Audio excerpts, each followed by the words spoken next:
Hello, everybody. Welcome back to Horror Trans. I am Stephanie Bree. I am a transgender woman, and I talk about all things horror.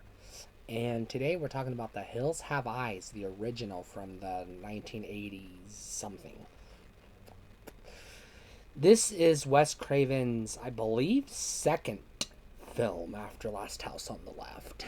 So he's definitely hitting his stride here. He hasn't quite gotten to perfection with Elm Street, but he's damn close with this movie. So I don't want to spoil this one, so the recap is going to be very vague.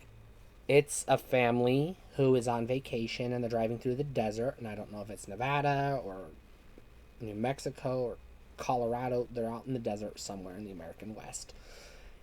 And they get attacked by cannibals, and they spend the rest of the movie trying to survive the cannibals. And that's the gist of it. There's some pretty wicked fucking kills in this movie, but it's a lot of atmospheric horror. It's like scary as shit. One of the legit scariest movies I've ever seen. I'll have to make that list eventually. Don't worry, it's coming. But there's two things that stand out in this movie that I do want to talk about.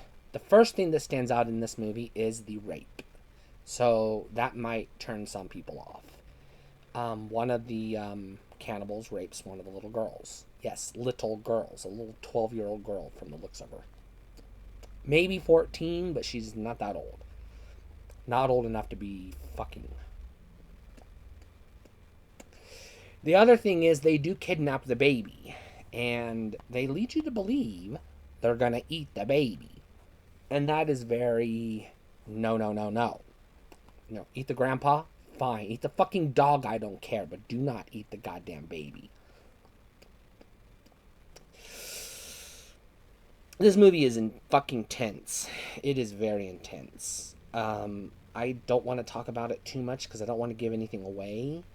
But I do want to say this is a highly, highly, highly recommended. This is an absolute buy.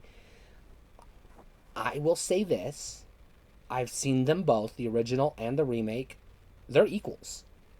Neither one is better than the other. They are literal equals. So you can watch either one. I will not review the remake because it's the same goddamn movie. It's literally take your pick. But they're both buys as far as I'm concerned. I have them both in my collection. I've seen them both a few times. Not too many times because these are traumatizing movies for sure. But I've seen them just enough. You know, whenever I need to be jolted, I will watch The Hills Have Eyes. But watch at your own risk because this is a fucking intense movie.